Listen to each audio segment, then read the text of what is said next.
John had been a trucker for various companies for 10 years.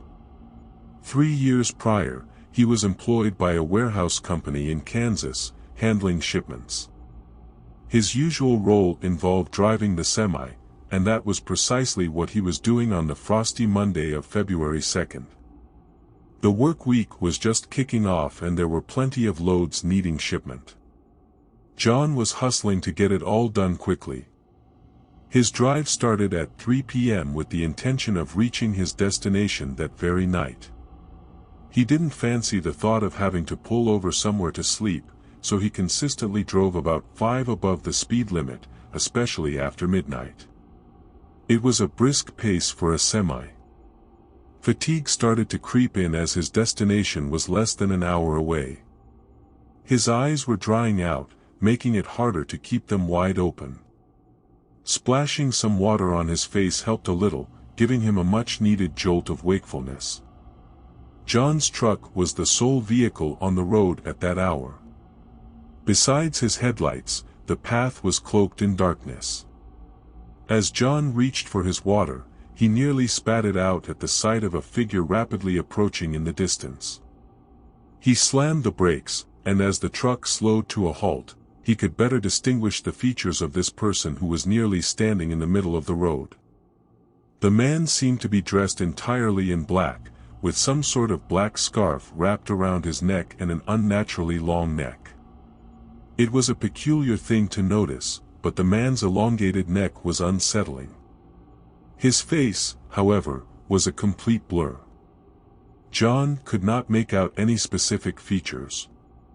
As the truck drew nearer to this mysterious figure, John prepared to roll down his window to ask if he needed a ride. Instead, the man turned to his left and sprinted into the woods. Without taking an extra second to contemplate the situation, John pressed on the gas pedal and continued on his journey. The event was unnerving, but he was in a rush. It wasn't until about 20 seconds later that his heart really started racing, as he reflected on the bizarre encounter. About 5 minutes later, he managed to shake it off, but then something else occurred. As he resumed his cruising speed, he spotted something dart across the street. At first, it seemed like a large animal, but as he got closer and it vanished into the woods, he realized it looked more like a person. This time, he didn't even tap the brakes, he just kept going, pressing a bit harder on the gas as unease began to creep in. Another few minutes passed without incident, but fatigue was becoming an increasing issue. He was even swerving into the other lane a bit. With approximately 40 minutes left in the drive, he wasn't sure if he could make it anymore. John began scouting for good places to pull over and park for the night.